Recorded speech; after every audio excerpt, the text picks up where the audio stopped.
Welcome to Planet Diplomats channel for planet-centric business and lifestyle. My name is Satu Heikinheimo. The purpose of this channel is to bring stories of how companies and individuals have and can make a positive impact in this world. And how you can too. My today's guest here is Iida Mäkikallio. She's a psychologist, executive coach and speaker specialized in relationship dynamics and emotional skills. She believes that the quality of our relationships is both what makes our life meaningful and is the foundation of thriving teams and organizations. Welcome, Iida. So nice to have you here at Planet Diplomats today. Thank you so much. Could you tell a little bit about yourself and what do you do in your daily life? As you said, I'm a psychologist and my expertise is in relationships and emotions. So what I do is I coach leaders, founders, executives, and teams really on how do we create flourishing cultures where people can really be the best that they can be. We are, in this podcast, video podcast, we're talking about sustainability. And relationships are at the heart of sustainability, you told me. So you are talking, you're also a keynote speaker, and you're also talking about interdependency. So what does it have to do with sustainability, and what is interdependency? So I really see, if we think about what is sustainable, I think it is synonymous with us learning to understand how we are all connected to one another, how we are interdependent, and really learning how to act from that awareness. And so if we think what is interdependence, it is the opposite of us being separate or individual. It is us needing one another, being dependent on one another. And that is exactly what is at the foundation of how do we create a sustainable system. So if we think of what is unsustainable, unsustainable is that we separate out and we maximize some variable and then we disregard other variables, right? So we maximize profit and disregard, for example, effects on the environment or social things. So what is then sustainable is how we actually are taking into consideration the whole. How do we take into consideration how all these parts are interconnected, interdependent, and we have that as our foundational paradigm. This is like, wow. Today's episode, we were thinking about this with you, like what could be the theme and what is the core of this episode. We were thinking that we will be talking about how the shift towards a more sustainable world happens with the paradigm shift in our thinking. This is super interesting. So what is this all about? What is the paradigm change? What do we have to change? What is wrong now? So I feel the big paradigm shift is exactly the change from the compartmentalizing separate way of looking to the interdependent, to the connected way of looking. And we have to look at this from all the different levels. So it is seeing how does this way of being that is separating, how is that happening? How is that happening within ourselves? Then how is that happening within others? And then in our relationship to the world. And how we learn to then see the interdependency in ourselves, within other, and within the world. So how do we become relational instead of compartmentalizing? Can you give an example of how do we see this, how do you say it? Compartmentalizing in our own worlds today. How does it look like? So if we look at the level of within ourselves, it looks like, so the old world, the unsustainable world, yes, is we compartmentalize ourselves. So let me maximize my own productivity and let me push to the side my needs and my emotions, for example. So let me cut myself off from my emotions and let me just become productive. And the next level, how does that happen in relationship to another being? Am I being with another person? Am I being connected to them, relational with them? Or am I seeing ourselves as separate? Or can I see that actually how I am being with this other person is affecting how I am responding to them, and how I'm being is affecting the other person? And then the next level is the more, what is my relationship towards society, or what is my relationship towards the environment? So how is it like, how can we see this in companies today? Because companies are struggling with sustainability. Okay, the compliance, that's kind of the easy part. It's easy to do. Well, not easy, but it's doable. So why is it so difficult to kind of shift this way of thinking? Is it because we are living in old-fashioned ways of doing business and understanding why do big businesses exist?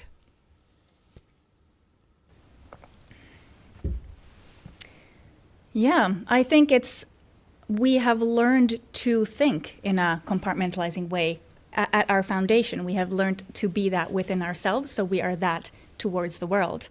And so that is the whole way of how we have learned to think. And the way that we change that starts with how we change our relationship to ourselves.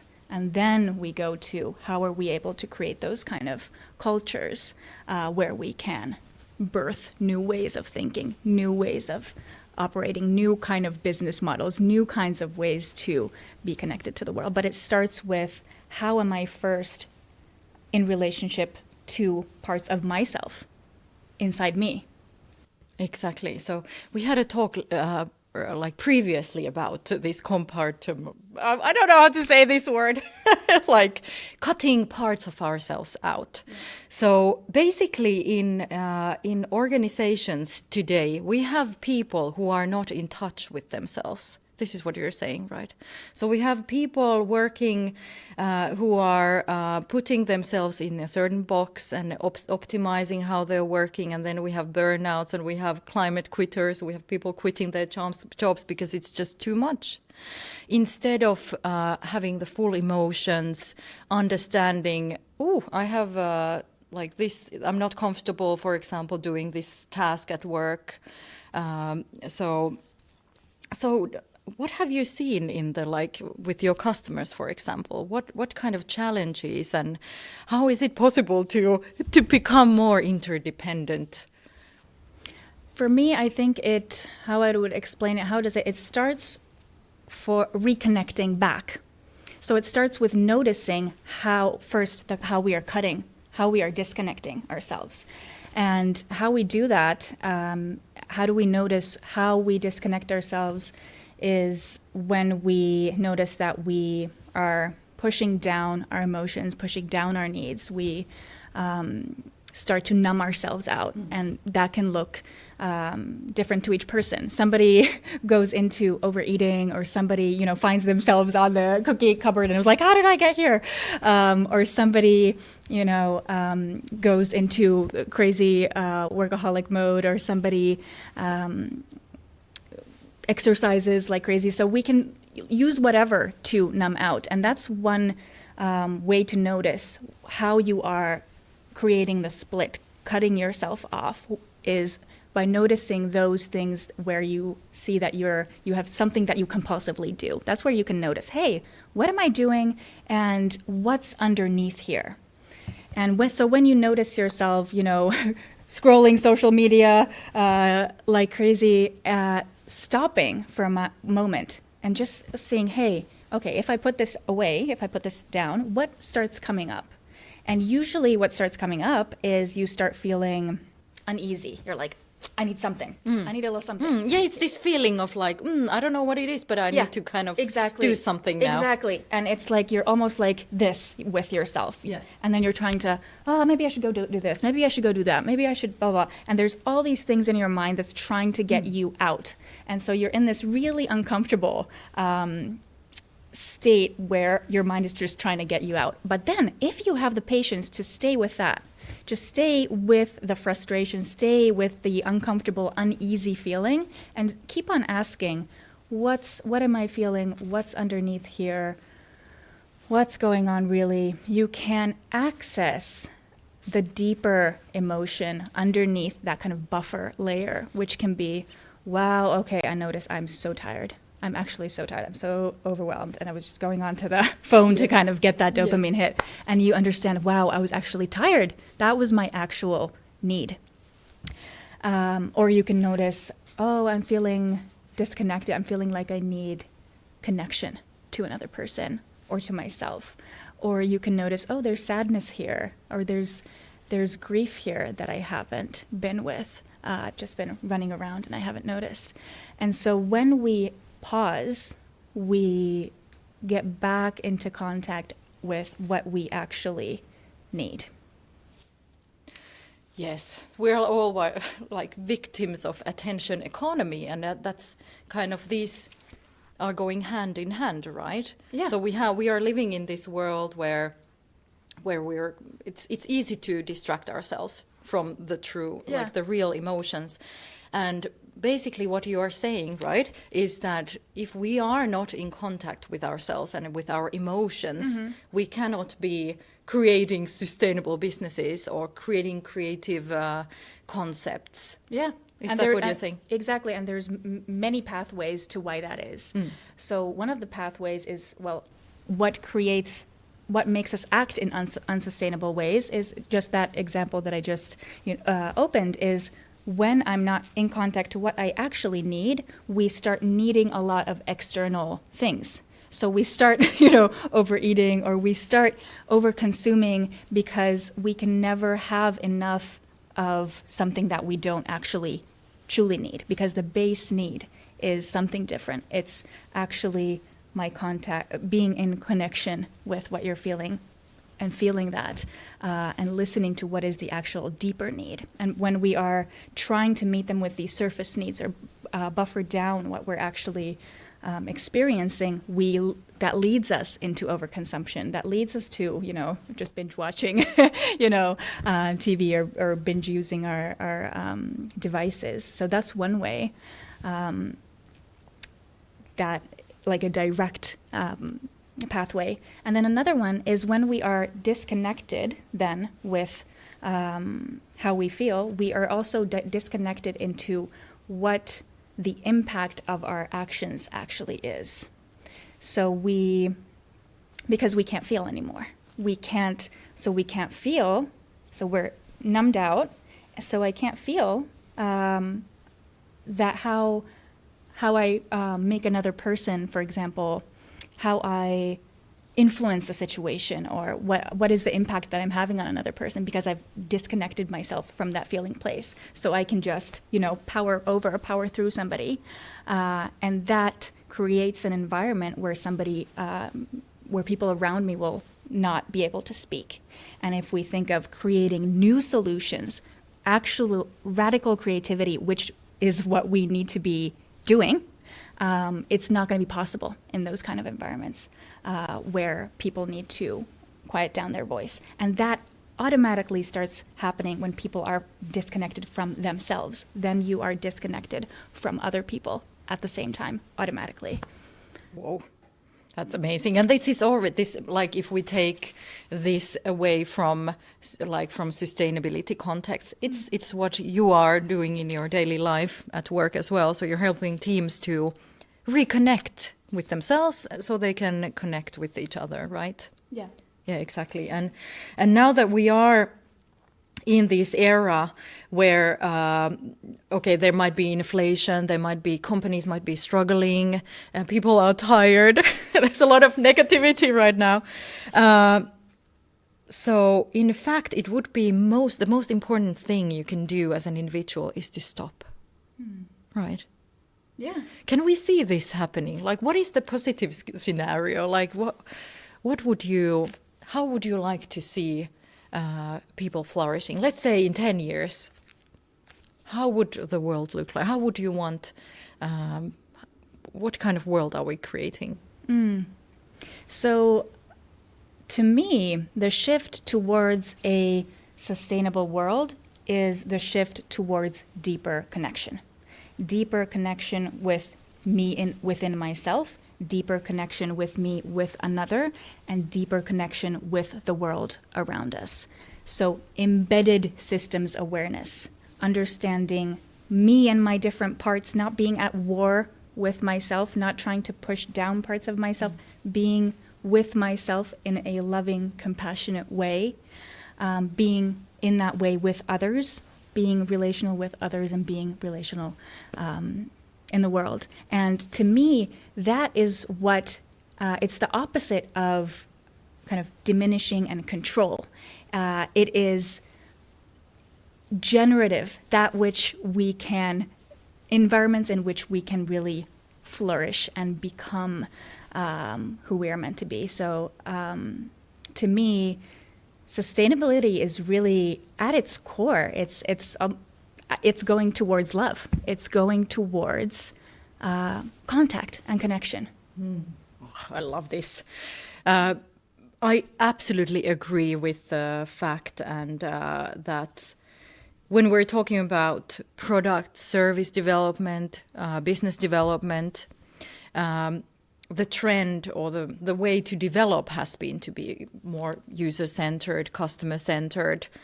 But I believe that the new wave will be, in fact, going deeper, not creating more services, more scalable, but rather go into deeper human experiences. We are living in this anthropocentric world right now, but are we really, is the question. So what if we could go really deeper into the humanity, what it is to be a human, how can we live meaningful lives and then also create more meaningful and sustainable world. So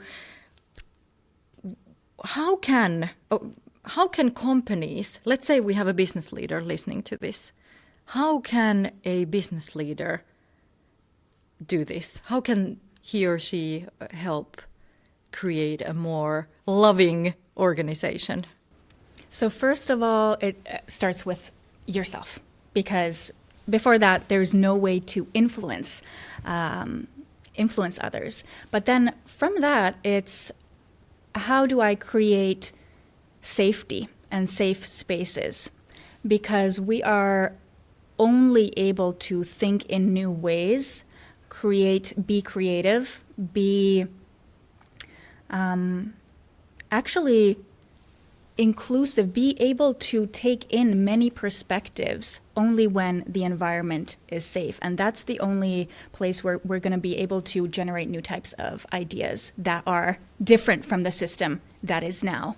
So I would definitely put a lot of emphasis on how do we create a culture that is emotionally fit, which means how do we actually take into account the fact that we have people here? We're not machines. So we're going to have people that have different sorts of opinions, preferences, values, and the more we want to create something new, the more we need different perspectives. We need the diversity to be there. We need people with opposing thoughts thinking of the same thing.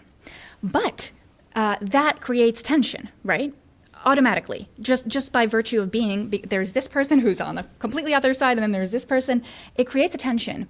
But does that tension become generative? Does it start to birth something new?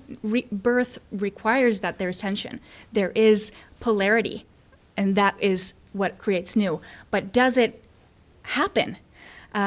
Is defined by, is the environment psychologically safe? Do we have relational skills? Without psychological safety, without relational skills, that same tension caused by the diversity creates conflict, creates, differences of goals, and stagnation. So it's not a question of how do we, get rid of tension. It is how do we actually create that environment of safety. And what does that start with? Is that we start creating spaces for the experiential and relational level. So what does this mean? So let's say you have a new strategy coming up.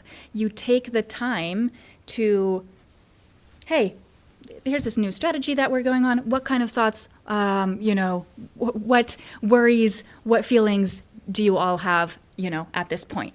And you take that time to bring in people's experiences and respect them and embed that into the working culture so that there is time to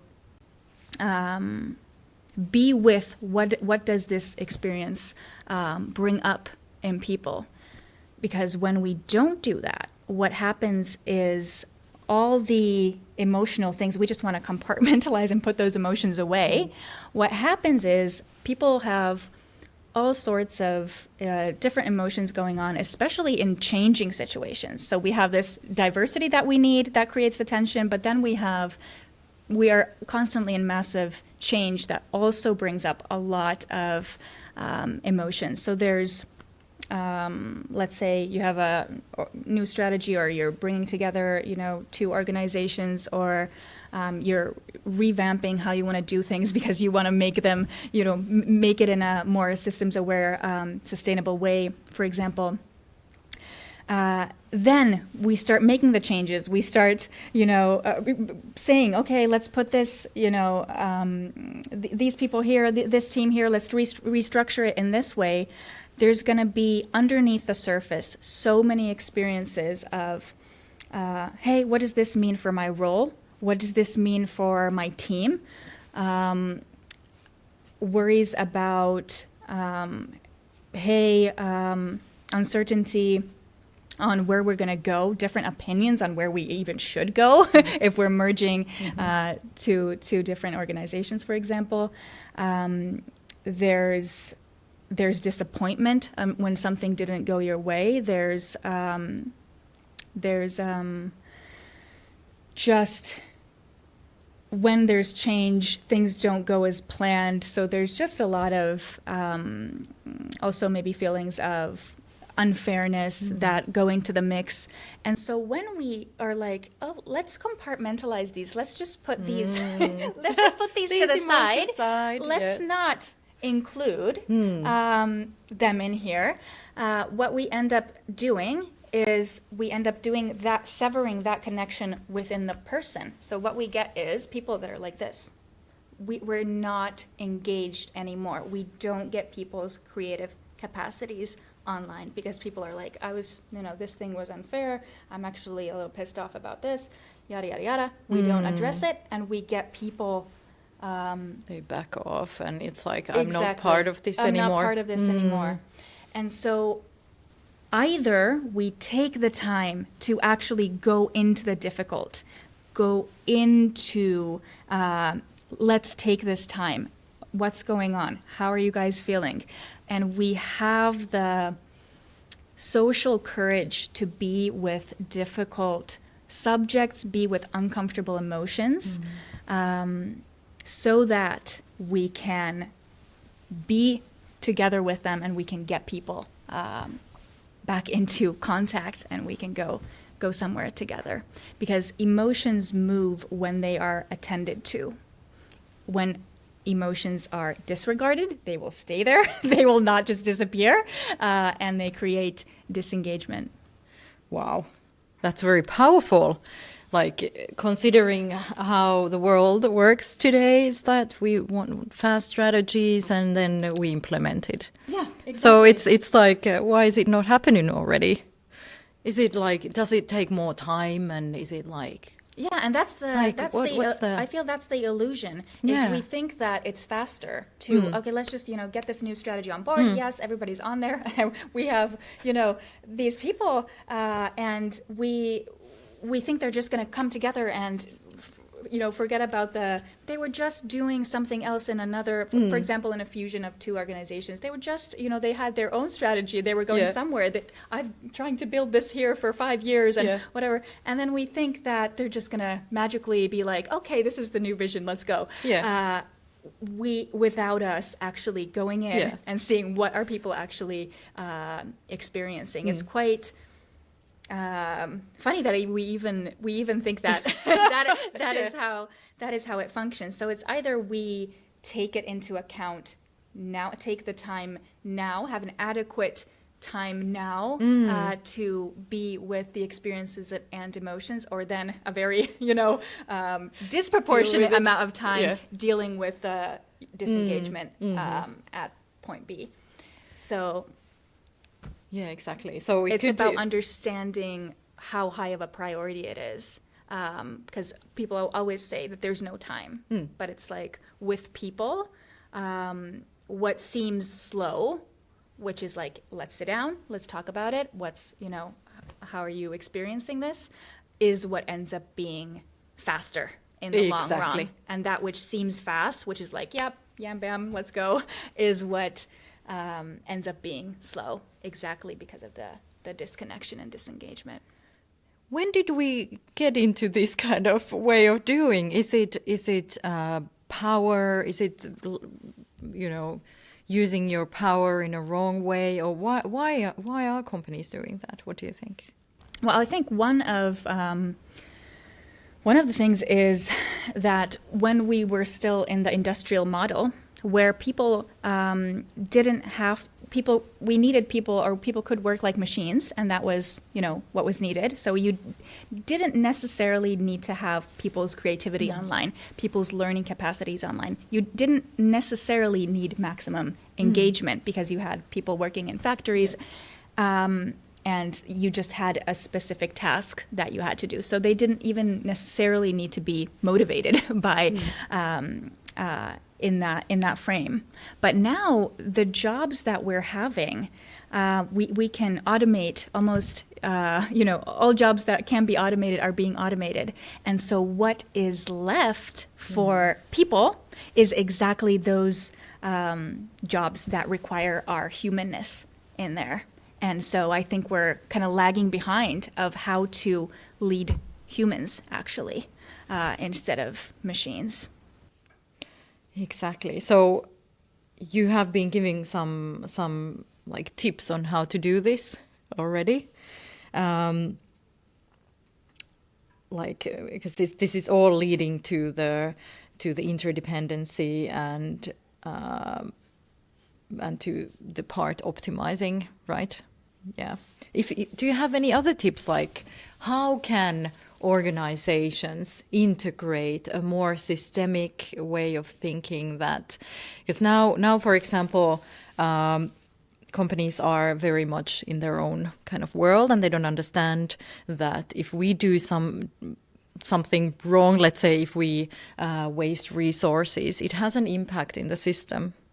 So this is all leading also to the idea of interdependency. Why is it so difficult to think systemically? Yeah, that's a good question. What makes it so difficult? I think if you think of the real root, is we can only think systemically when we feel safe.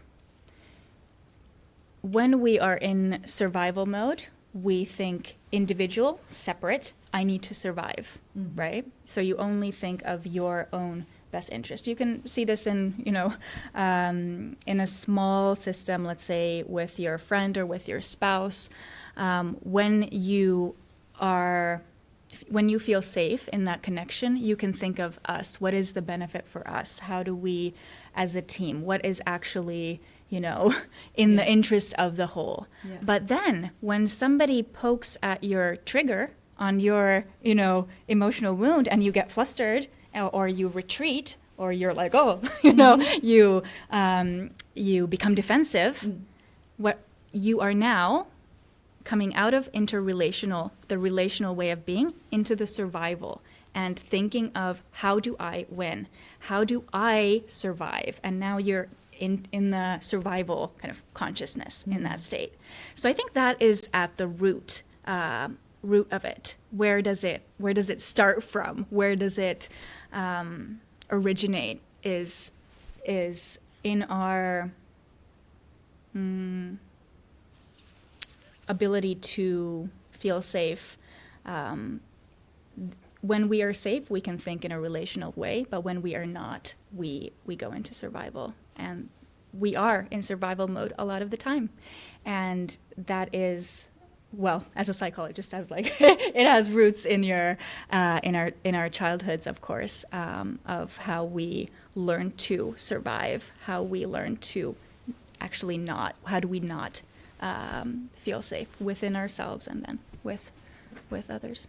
So basically, it's impossible to be at the creative level that this world requires right now if we are not in connection, like in contact, so it's because our thinking. So when we're in survival mode, our thinking is very narrow. Like literally, we cannot think of the system. It's only when we're in a regulated nervous system that we are able to be in contact with others and with ourselves, see multiple possibilities. We're able to listen, to take in what others are saying, for example. We are able to be in relation only when our nervous system is in the regulated state. And then when we get dysregulated, that is when we are not able to see the system anymore. We're not able to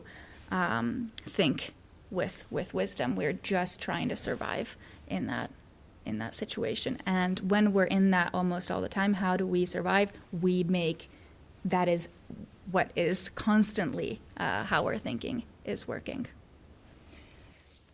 Yes, so basically everyone should start their creative sessions with meditation or some kind of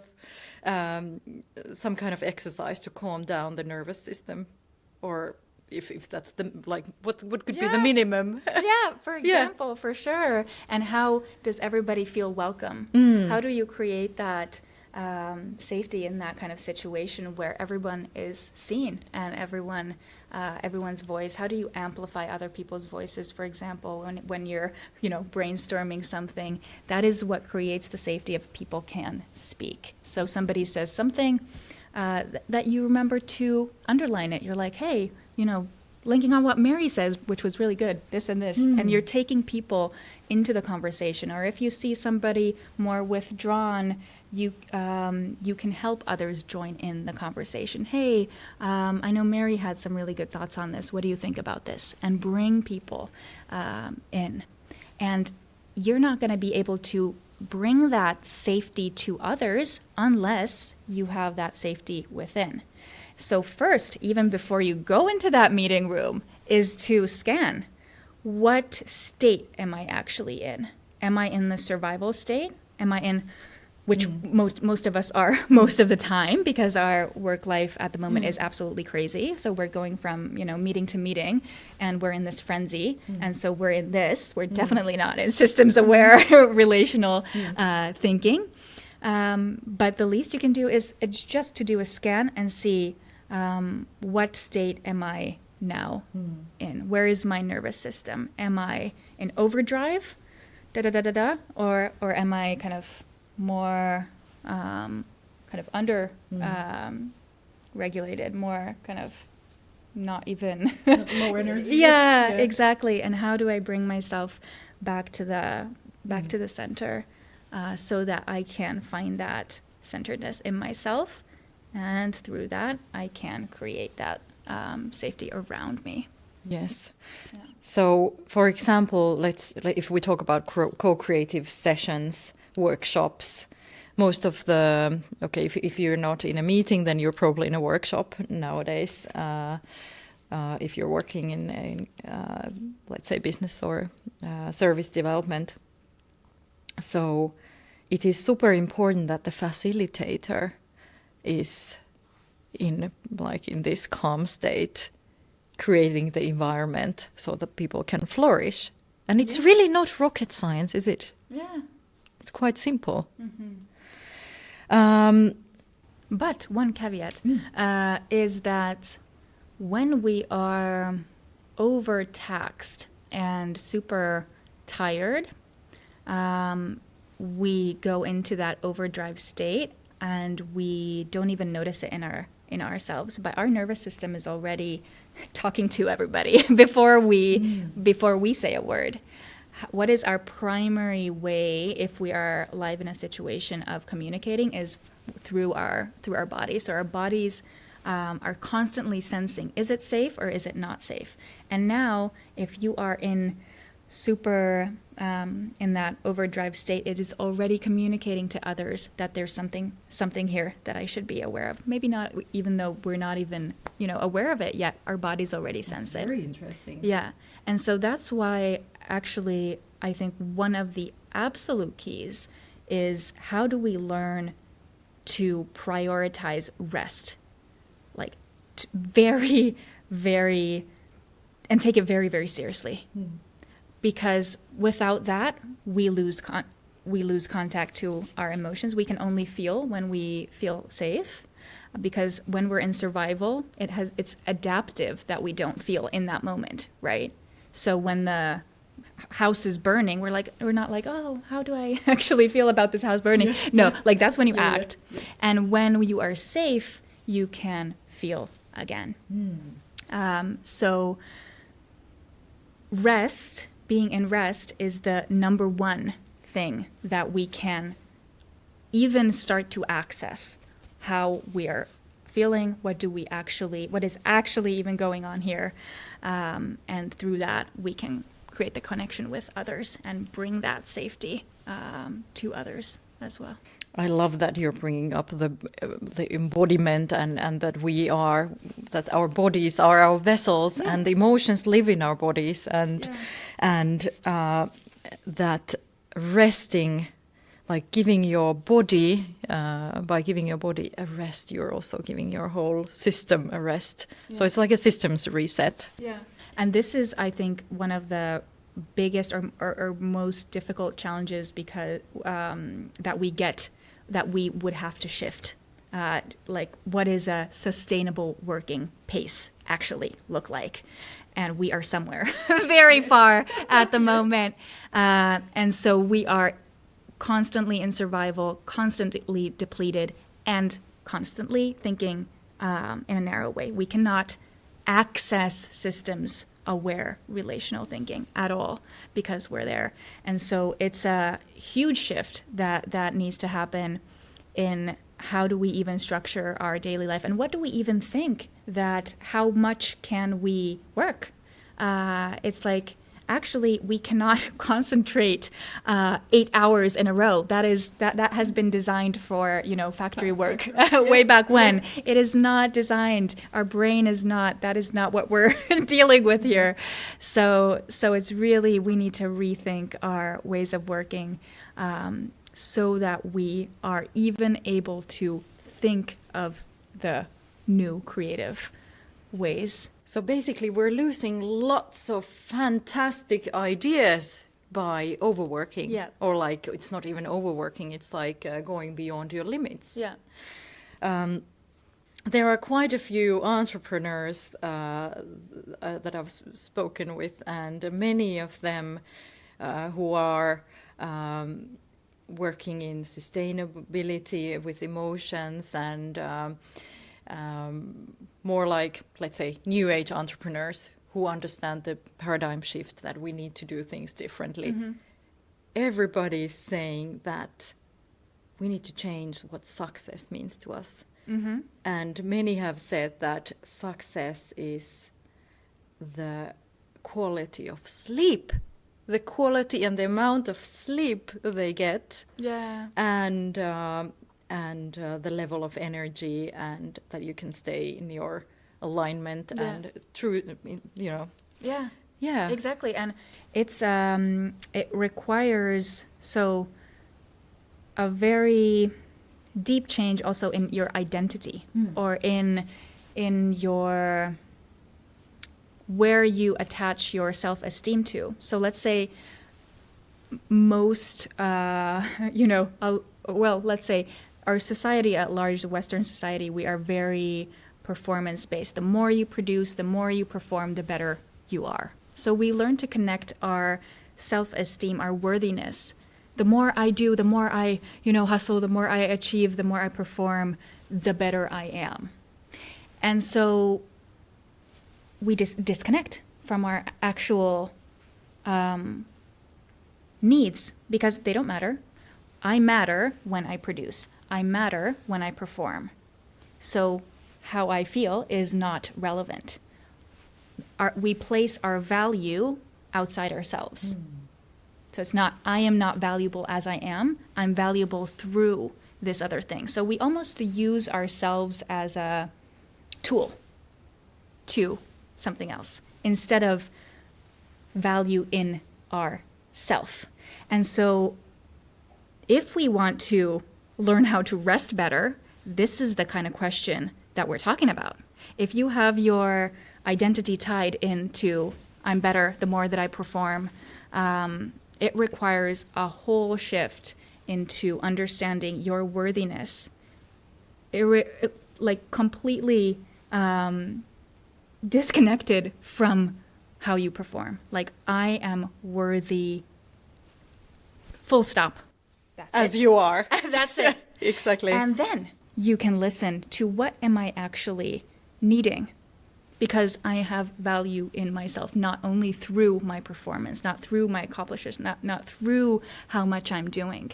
And then we can start to, because we want to do things. We are creative beings. Then we start accessing a whole new level of motivation that is not, I do this so that, I can, I have value through what I do, but our motivation starts coming from a more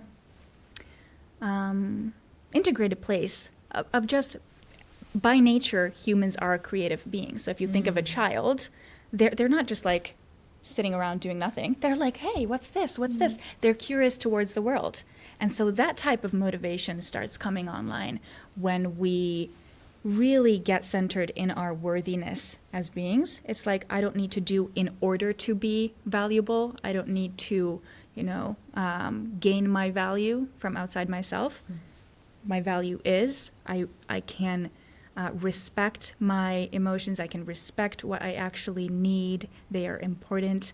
And then from that, I start creating from a whole different place. I start working from a whole different place of what do I have to give? What do I want to give? A place of connection. And then what I create is connected instead of something, completely disconnected from who I am. I think there has been, this is fabulous. I love that, how you're expressing this. There are so many.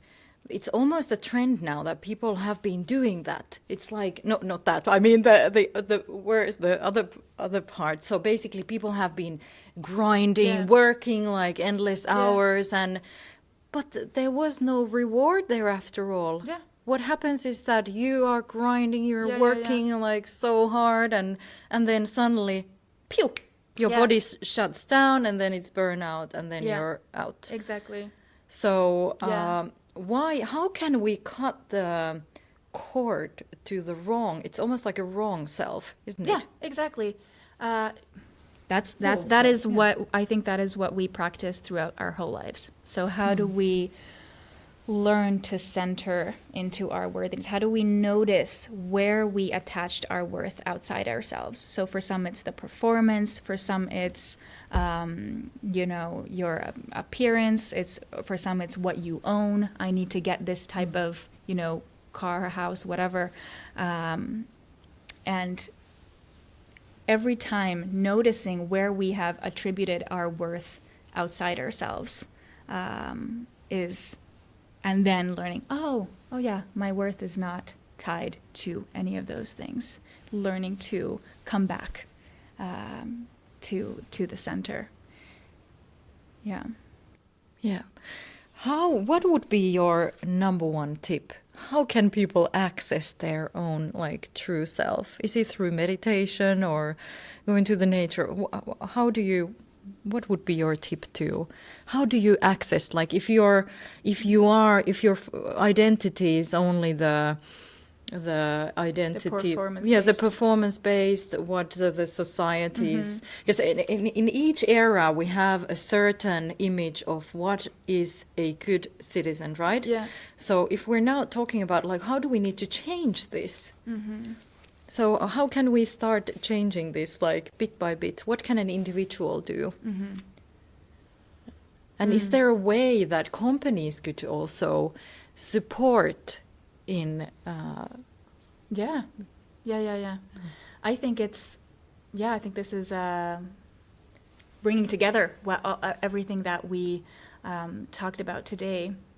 But I think coming into contact with your deep self, coming into back into contact with your actual emotions and needs, the easiest way to kind of find the pathway in is to notice those things that you do compulsively and stop doing them, or stop doing that thing, whatever it is, and then get into the uncomfort and then see what's underneath that.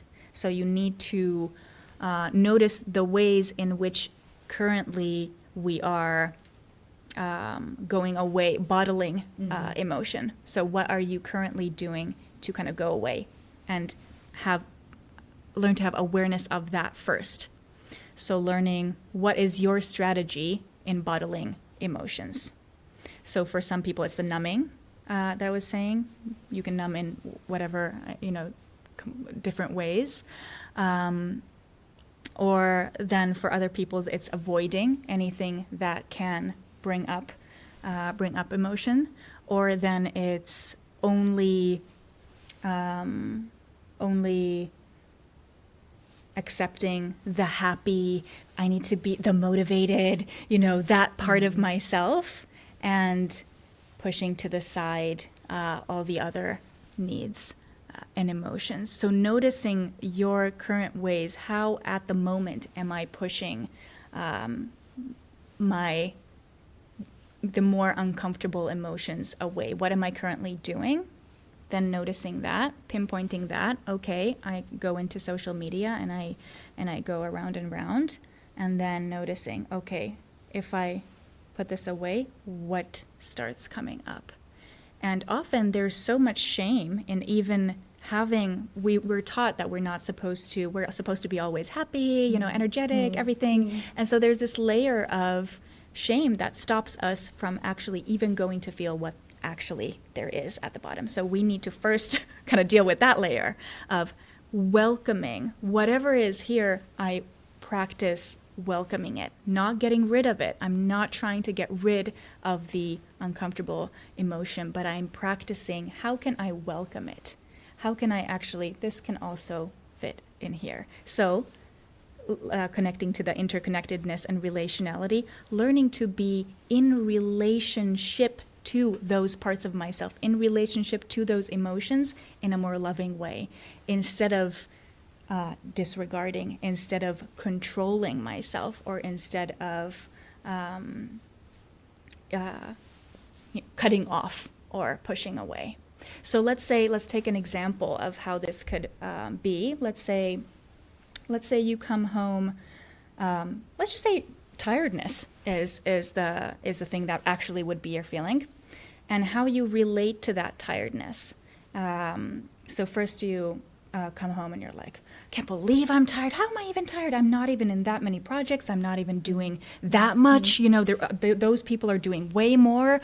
How am I even feeling tired? I don't even have that many kids. Mary has 4 kids and she seems to be doing fine. I can't believe I'm in this again. I haven't even done the dishes. How am I, okay. So there we go. So the actual emotion was tiredness. And on top of that, the way I was relating to that emotion was dismissive. This should not be here. I should get rid of this. This is not good. It was harsh and demanding. Versus, what is the interconnected way? What is the relational way to be with that? Is the same tiredness. And now my own response to that tiredness is, no wonder I'm tired. Oh, okay. What would help me? What would I need in this moment? What would be helpful? And then I'd be like, okay, maybe I could ask my husband if he can, be with the kids for a few minutes, and I can take a few, walk around the block and just, take it easy for a little bit. And okay, then maybe I'll do one of the dishes from the side. And I kind of take myself, instead of being at war and being against what I'm feeling, fighting against what I'm feeling, I'm actually being with myself in a compassionate way. And that is what it is to be relational within yourself, with emotions inside yourself. And that transition is what creates safety in your nervous system. What creates unsafety in your nervous system is when you push something away, you raise the level of systemic stress in your body, because you are pushing away something. Underneath an emotion, there's always a need. So you are pushing away a need. Your system will get stressed. My need will not be met, right? That's a stressful, situation to be. When we are with emotions, it relaxes, because, okay, now my need is being heard. No need to, be stressed. I am in safety right now. And that is what starts creating safety within myself, that I am able to be relational with different parts of myself, with my emotions. I'm able to be with them instead of pushing them away. And now I can influence another person, because now I'm in safety within myself. Now I can think in new ways. Now we can create a team, and now we can brainstorm, and now we can do, change the world with a more systems aware mindset. So this is how the levels. So this is the future of work. Yes. It's emotional. It's connected. It's connected. Yeah. People are more online. People are actually there. Yeah. When you are more connected to yourself, then you can be more connected to the others and the world and the organizations and the teams. So basically, if we're talking about leadership, how are we going to lead the sustainability transition, the green transition? So we have to start from the individuals, the leaders, the teams, the employees. So it has to happen in all levels, right? Yeah, exactly. We can go from whichever level. Yeah. But the level of thinking, the level of awareness, the level of consciousness needs to surpass all the levels, and we can start making change in every level, of course. But what's helpful, I think, is, wow, I'm actually, going towards creating a more sustainable world very effectively by just working first within myself, because I will create an environment around me where people can become completely different beings, because we are relational to each other, and we can together create something that none of us could have gotten to alone. We can actually be reinventing things to look completely different. And then we can take in the multidisciplinary teams. Then we can take in the diversity. Exactly. Yes. Exactly. If we want, I'm always preaching about that every job has to be a climate job. So if we're talking about how to do that, that's exactly that, what you have been talking about, right? It's exactly that. So that's how we can actually make an impact, by focusing on ourselves first. Yes, exactly. So this, of course, leads to lifestyle change. Maybe we can take this before we, maybe this could be our last question for today. So if we're talking about the lifestyle change that needs to happen, how can we look, if we see how the world looks like today? There is attention economy, where our world is very much based on consumption. We're consuming all the time, and the products and services available to us are also very attractive, and we want to buy them. How can we stop maybe buying, or what needs to happen? Why, we can't continue like this? Yeah. So I think where the excess comes from is because we're trying to, get something to meet. We're actually not feeding what we actually need because we're disconnected. We're disconnected from what we need. So we need to So it's just get something. everything. Yeah, exactly.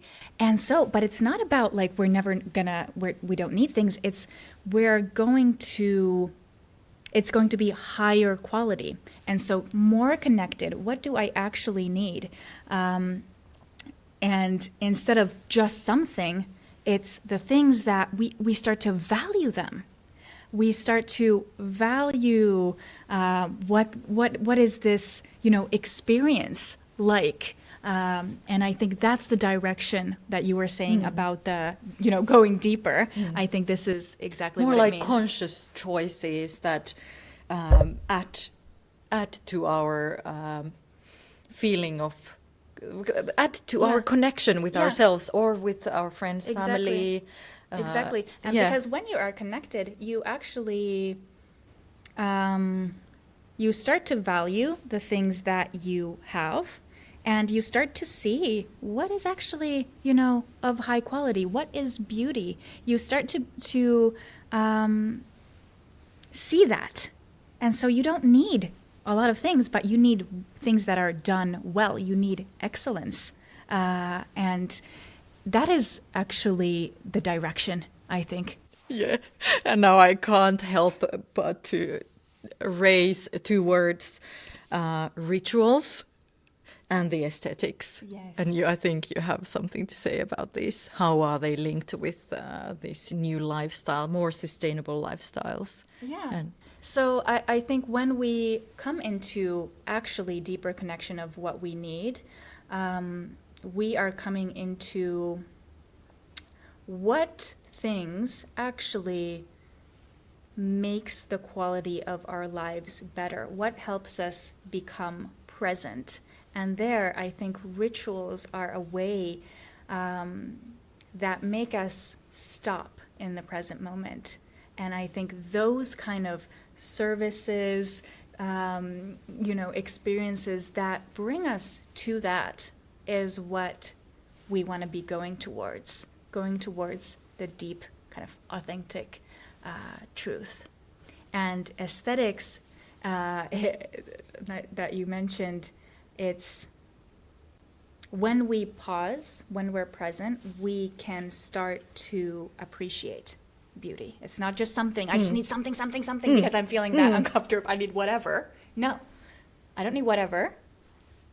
I need what elevates, what will bring to, more to this experience. And when we are connected, we can see it in a certain object. We can see how is it made? What is the quality of this thing? We don't need, all the stuff, but we still need stuff. We still, need things, of course.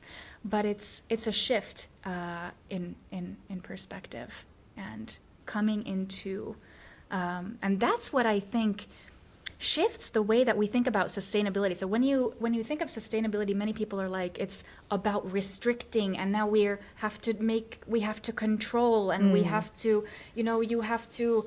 It's like we're losing something. We're losing something. Yeah. We're not going forward anymore. Yeah. We're going backward. You have to we're going into smaller. We're making things smaller. We're going more and that is not motivating to people. Because the nature of life is to grow, to go towards expansion, to go towards growth. Like, what does life want to go towards?